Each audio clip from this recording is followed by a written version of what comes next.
గాంధీ భవన్లో క్రమశిక్షణ కమిటీ భేటీ. ఉమ్మడి వరంగల్ పంచాయతీపై తేల్చనున్న కమిటీ.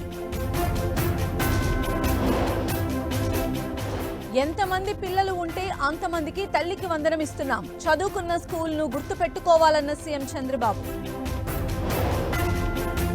కార్పొరేట్ స్కూళ్లకు దీటుగా సర్కారీ బడులు. పాఠశాలల్లో రాజకీయాలకు తావులేదన్న మంత్రి లోకేష్. కుకట్పల్లి కల్తీ కల్లు కేసులో దర్యాప్తు ముమ్మరం. కల్లులో రసాయనాలు కలిపినట్లు అధికారులకు నివేదిక. ఫోన్ ట్యాపింగ్ కేసులో సుప్రీంను ఆశ్రయించిన సిట్. ప్రభాకర్ రావును కస్టడీకి అనుమతి ఇవ్వాలని పిటిషన్.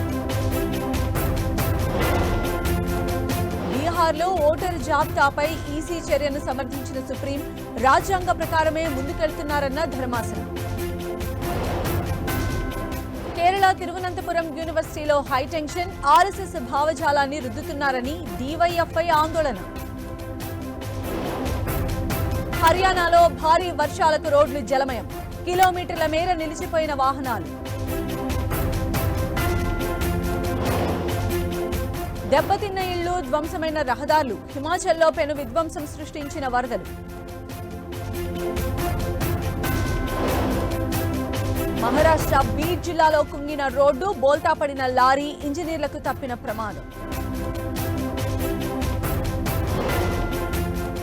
షేక్ హసీనాను వెంటనే అప్పగించాలన్న బంగ్లాదేశ్. మనస్సాక్షితో నిర్ణయం తీసుకోవాలని భారత్కు అభ్యర్థన. గాజాపై కొనసాగుతున్న ఇజ్రాయెల్ దాడులు. 40 మంది పాలస్తీనియన్లు మృతి.